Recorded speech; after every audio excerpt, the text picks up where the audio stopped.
Somatic practices are a great way to release tension from your body and to relieve some of the stress that we feel on a day-to-day basis. But what happens when you're in an environment where you can't do a somatic practice? Welcome back to Awaken Life. My name is Harmesh and I am a stress management coach and a nervous system practitioner. Somatic practices are all well and good, and I'm sure that you have seen videos and seen people demonstrating how to do somatic practices to relieve stored energy and tension from your body. I am a fan of somatic practices, don't get me wrong, but when we are in environments where we can't get up and do that shaking or go for a walk or do other somatic practices, what can we do instead? I'm sure I'm not the only one who works from 9 till 5, sometimes even longer, and has emails flooding into their inbox, are attending meetings all day long, or are trying to meet deadlines set by your boss. When we're at work, we can start to feel stress or tension rising in our body as the day goes on. But there isn't always a safe space or an appropriate space for us to relieve that tension or stress. It would be great to ignore any kind of judgment from our colleagues or from our leadership teams while we do our somatic practice after we've attended a meeting or finished on a work call. As much as we are trying to bring well-being into the workplace, our workplaces are just not fostering that kind of environment at the moment. And it's not always ideal to go to the restroom or the bathroom and try and do your somatic practice there. Believe me, I've tried, and those cubicles are really not big enough. So when we have this pent up energy or tension or stress in our bodies, if we're not able to release it, it just gets stored in our body. By the time we've actually got home, which is then a safe space for us to release that tension and stress, we've often naturally calmed down. And because we may not be feeling as stressed as we were earlier in the day, we kind of carry on with our lives because we don't want to go over that situation again and re-stress ourselves. So these are the moments when a lot of us turn to things like doom scrolling on our phone, we reach for a glass of wine or a drink, or we turn to food. These activities and behaviours help us to relax and almost disassociate from the stress that we've been feeling earlier in the day. What I want to share with you is just a few ways that you can release that stress or release some of that stored up energy when you are in the workplace, and things that you can do without your colleagues even noticing that you're doing them.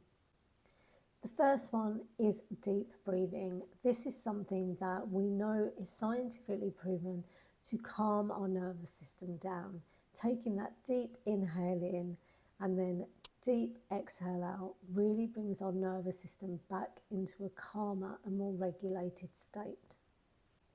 You can also try to create an anchor point. This could be something that is physically on your desk, such as your water bottle, or an area on your body, for example, your belly. Whenever you are starting to feel overwhelmed or are losing focus, bring yourself back to this anchor point. Look at that bottle on your desk and focus. Or place a hand on your belly and just breathe in. These anchor points can help you to recenter and bring back a feeling of safety into your nervous system. You can also look to the horizon. This may be a bit difficult depending on what is in front of you. Again, if you are starting to feel overwhelmed or losing focus or feeling stressed, look to the horizon and focus there for a while until you are able to recenter yourself. Neck and shoulder rolls are another way to relieve some of that stored tension and energy in your body. We know that it is good anyway, especially if you are sitting at a desk or at a computer all day, but doing a few neck and shoulder rolls can really help bring back that sense of safety into your nervous system. The last activity that I'm going to suggest for you is to do a body scan. Now, you don't have to close your eyes when you do this, but this is really about bringing awareness to your body and how it is feeling when you are stressed. So bring your attention to your feet and then slowly notice how your body feels as you bring your attention slowly up to the top of your head. When you are done with that, reverse the scan and go from the top of your head back down to your feet. It's important not to judge any areas that you're feeling any sensation or trying to fix them. It's really just about noticing what your body is doing and how it is feeling when it feels stressed. These are all activities and exercises that I use myself, and depending on the situation that I'm in and what has caused me to feel stressed will determine which of the activities that I will use. These are some good activities and practices to use, especially if you can't leave your desk. But if you are able to leave your desk when you're at work and you are feeling that stress and tension, then I really recommend trying to find a colleague or a friend that you can go and have a chat with and get out what you're feeling stressed about. There are many ways to relieve stress, and it really depends on the work environment that you're in and how flexible that you can be. But I encourage you to find practices that you can work with yourself and really integrate into your day-to-day life.